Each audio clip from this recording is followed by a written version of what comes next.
My name is Bruce Barkauer, and I serve as the Minister for Faith and Giving for the Christian Church Disciples of Christ in the United States and Canada. I appreciate the invitation to be with you today.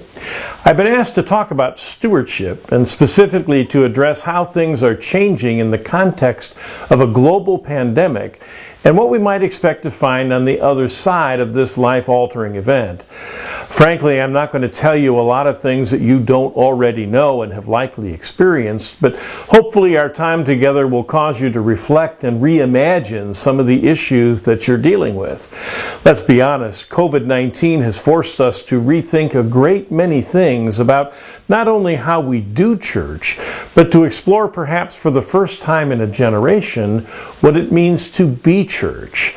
This has presented us with an opportunity to address the mechanics of how we worship and engage in ministry and mission in a sort of technical analysis and a systemic evaluation of how we transmit the grace of the gospel and our impact on society.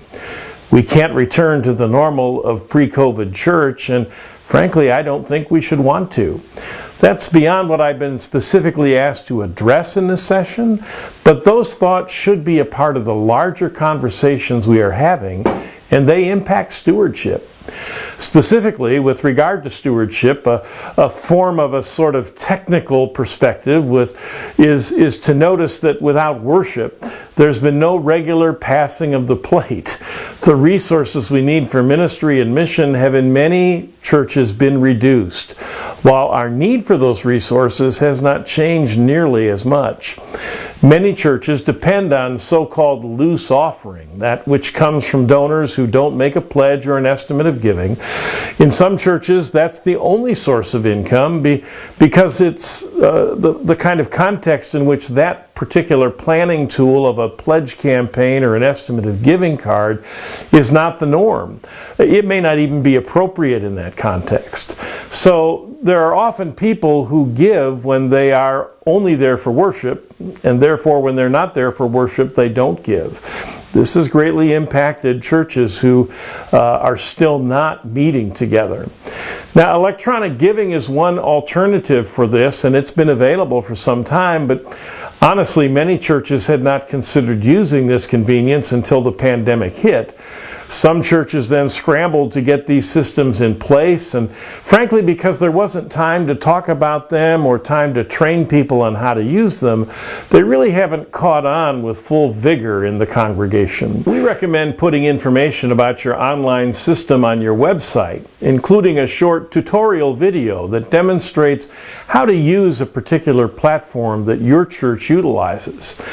Checks remain popular for some members of our congregations, and also electronic transfers from accounts are an option. But as with electronic giving, this assumes that all of your members have access to banking services, which honestly in some communities of faith is not a reality. For a variety of reasons, including even the availability of banking in an area, or issues around documentation, or high service fees, or even cultural tradition, banks are not always an option, which means that cash is still the primary way donations are made.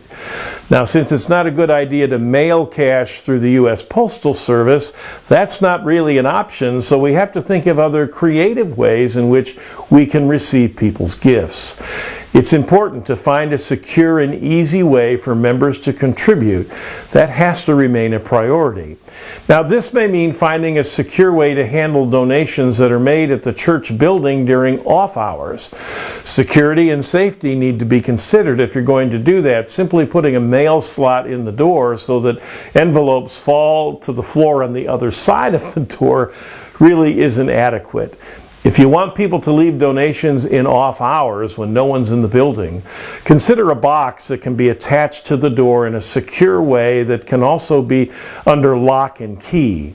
Now, you have to assume that such giving is going to attain a large percentage of cash, and you don't want those envelopes lying on the floor for whoever happens to come through the building next. Remember, too, that when that box is opened, there should be more than one person present and they shouldn't be related to each other, to help count and record the donations. That box should be treated the same way as you treat an offering plate in terms of protecting and accounting for the gifts of your people. Where the money comes from, of course, has also been impacted by the pandemic. Aside from not being able to pass the plate, the capacity of some of our donors has been greatly diminished by this pandemic. For congregations that have a high percentage of members in the service industry or the gig economy, this has been particularly devastating. Hours have been cut, jobs have been lost altogether, and people have gone from contributing to the church's mission to now needing to be a recipient of that same compassion in order to survive. Now, another revenue stream loss has been rental income. Perhaps you have a building and you've been renting out your space to a preschool, a daycare, or some other organization that's not been meeting regularly.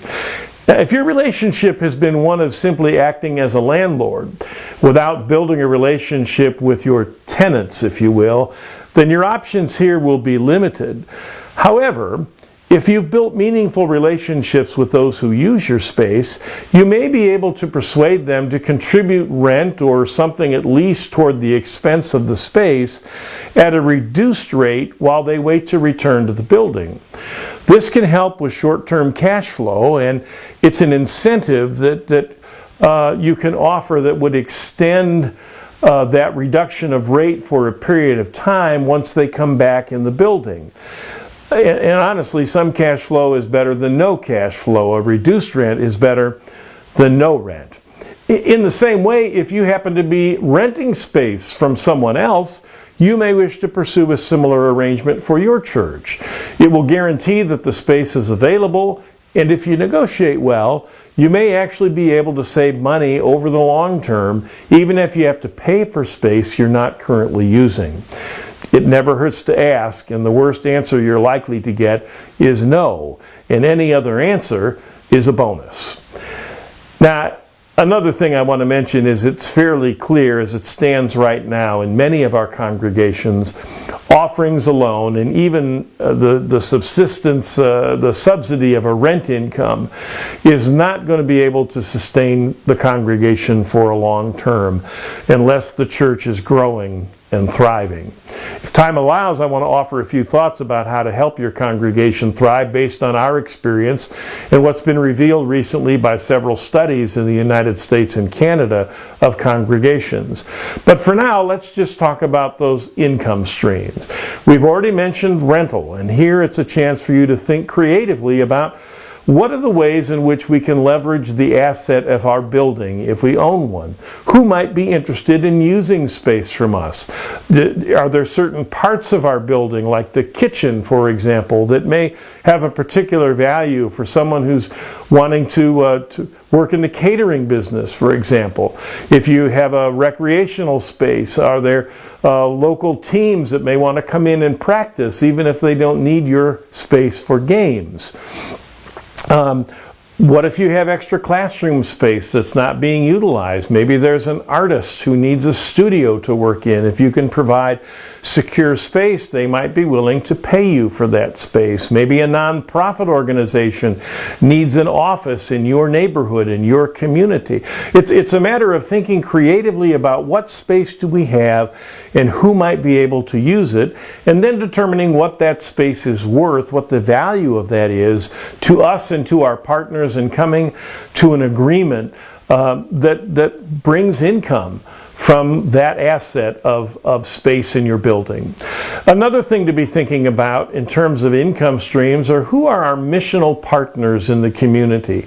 Who are the other agencies who are engaged in work that we feel called to do, whether it's a feeding program or a homeless program or an educational program? Who is doing these kinds of services in our community, who might be able to pool their resources with ours or ours with theirs to extend our work and our presence and, of course, the transforming power of that mission in the community in which we live?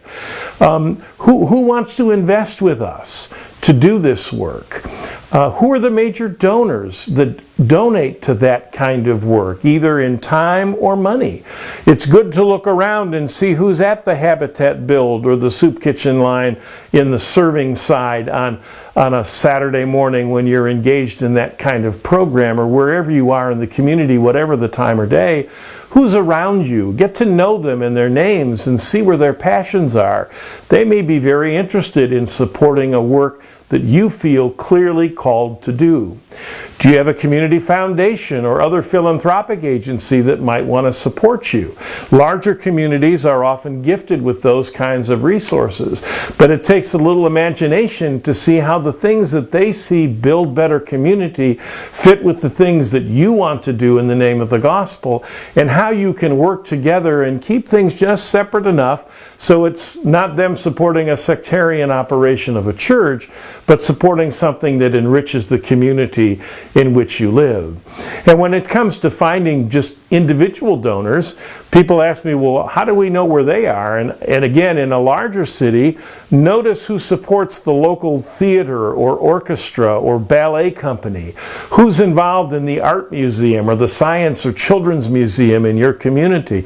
Look for those high donors. See if you know any of them. You might be surprised. See if people you know any of them, who might give you access and in the door kind of opportunity to tell them about what God's calling you to do, to express your particular need, and to invite them to be a partner with you. Even cultural partners should be sought out. Who benefits from your church or the programs you offer or you might want to offer? In the community in which I live, not far away from us, is a city that does international business on a very large scale. And they have lots of folks who come to be employed from all over the world.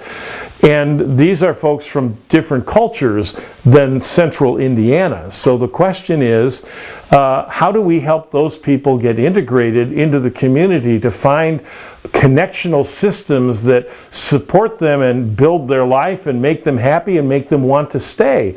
The businesses in that town are very interested in making those kinds of connections. Do you have an employer like that in your community, or several employers who are bringing in good paying jobs, workers from other countries who you might be able to relate to, build a relationship with, and program to? The business might be very interesting in establishing that kind of a relationship with you. And again, it's be creative. We often think about English as a second language for people who are coming to this country from someplace else, and that may be needed. But what about Spanish as a second language, or Korean?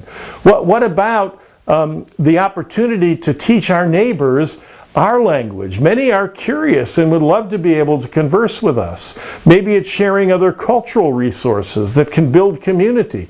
Cooking classes, art, workshops, history, holiday customs, festivals, ways that bring people together. Some of these you may charge a fee or a service fee for. Others may work on a donation-only basis or simply be an open door to build relationships for the future. And again, that local workforce might be interested in helping you teach Spanish to its English workers, simply to improve relationships or productivity in their own business. What are the ways you can reach out to build relationships that enhance your community and exercise and leverage the gifts and skills that you have to offer? And you can think of dozens more, I'm sure. These become pathways for other types of sharing. They're non-traditional ways that can eventually lead to building the worshiping life of your congregation with these people with whom you build community with, who now want to extend that into the exploration of faith and worship. When it comes to income streams, don't forget also about social service agencies like the Kiwanis, the Rotary, the Lions, the Optimist. Those types of civic groups often engage the community in particular ways. Firefighters, police associations, the local hospital may be wanting to address needs that you see in your neighborhood. And they may be interested in partnering with you, again, on sort of a separate from your church basis, but extending the work and mission and vision you have for your church. Other income streams to be considered, of course, are social media, GoFundMe platforms, and that type of way to engage people who can make a donation, large or small, to a particular work that you can tell a story about, of either what your dream is for how you believe it will change the community, or tell the actual story of how it's transforming lives right now, and they can be a partner in that. And another partner might be another congregation, maybe across town or across the country. Now, you want to avoid a relationship that wouldn't be egalitarian. You don't want to become someone's special project. This is more about partnership and investment. Again, it's built on relationship and trust and a sense of equality and partnership. And who do you know well enough that you might ask to explore those possibilities with, again, to accomplish a specific type of mission or ministry that needs to be done? And of course, don't ignore grants. Grants are offered for all types of experiences that happen in communities, again, designed to enrich that community and make it better, designed to improve it in lots of different ways. Now, grants are more challenging in the terms of the way in which one applies for them, the way in one has to keep records and account for what you're doing with the funds you receive and be able to essentially chart your success or failure in executing the grant, and how well what you said you would do turned out to be. So there's a lot of paperwork and record keeping, but you can find people within your own congregation who have these skills who can help you do that. It takes homework. Again, it's tying into one of the other agencies in town that can point you to, well, we're aware of a grant that so-and-so corporation offers. Have you ever checked with them when you're talking about a ministry you want to do? And then you follow up and pursue that. Now, not any one of these is going to be the final solution to solvency and permanent financial health in your congregation, but a combination of all of them can, and of course, doing good stewardship education as well. And so let's pick up on just a few things that are important to build a healthy congregation, one that is vital and one that we think will grow and flourish when you do these things. One is, of course, the clarity of your own vision. Do you know as a church what God has called you to do? Who God is calling you to be? And more importantly, not just your leadership, but do folks who sit in the pews every week have a sense of what that mission and vision is? Is it in their DNA? Does it run like a red through all of the systems of governance, decision-making, budgeting, staffing, and of course programming and mission that you make? Is it the ultimate arbiter of what you do or what you choose not to do? Simply having a vision statement isn't enough. It needs to really seep down into the soul of your people, so there's a real understanding that this is who we are, this is how God has gifted us, this is what we're going to do in the name of the risen Christ for transformation for ourselves and for our community around us. Now, I want to pick up on education again here. How well we teach stewardship does matter. Do we teach it as spiritual discipline? How effectively do we preach on stewardship as having to do with more than just money? Do we understand that stewardship is a whole life response to God, and that how we care for the earth, how we care for ourselves, how we care for the gospel, as well as how we care for our resources matters, that they reflect the nature of our relationship with God? Do we take time to teach on how money should be valued and what our proper relationship with money should be? And do we teach how to effectively manage money itself with a personal finance course and explore our own history and our own understanding of money and how we want it to work for us rather than the other way around? And then, of course, communication matters. How well are we telling our story? How well do we reach everyone? Do we take a one-size-fits-all approach, or do we target our communications to reflect the differences in ages and the composition of our audience? Do we use multiple channels of communication or just a single one? Are we using Facebook, email, Twitter, Instagram, newsletters, and first-class mail, all of which have different users, so we're reaching the right people with the right message? And have we set our expectations right? Do people understand that giving is a part of their discipline and discipleship, and it's a part of the way in which they have an opportunity to change the world for the things that God is doing to reflect more the values of the reign and kingdom of God? Mission needs to be resourced. It needs to have the money to become a reality, and so we shouldn't be embarrassed to ask people who have the capacity to give and to do so generously. Also, are we thanking people when they do give? Do we take time all through the year to let people know how grateful we are for the gifts they give us, whether it's time or money or other assets that they bring to bear for us to effectively carry out the work God has called us to do? Are we effectively saying thank you to people and expressing our gratitude and creating a culture of thanksgiving, recognizing that everything we have is a gift from God, that our giving isn't meant to prompt God to do something for us or to remind God that God, should be an advocate for us, but rather to proclaim that God has already done for us. God has already given us and blessed us with what we need. And so from a portion of that, we return in thanksgiving for God to utilize in the community in which we live. So we don't want to be afraid to ask, to invite people to join us on the journey. We want to dream big and hold out that transformative and life-giving idea and dare people to be a part of what God is doing or wants to do in the community. We're not embarrassed by this. We are excited by this. We feel called to this, to teach the faith as leaders, to model the pathway, and to encourage every good effort and give gratitude for every act of generosity. This is the pathway to effective spiritual stewardship, my friends. It's the pathway to effectively being the church that God has called us to be. Please remember that I'm available to you as a part of your being a part of the Christian Church Disciples of Christ. Again, my name is Bruce Barkauer.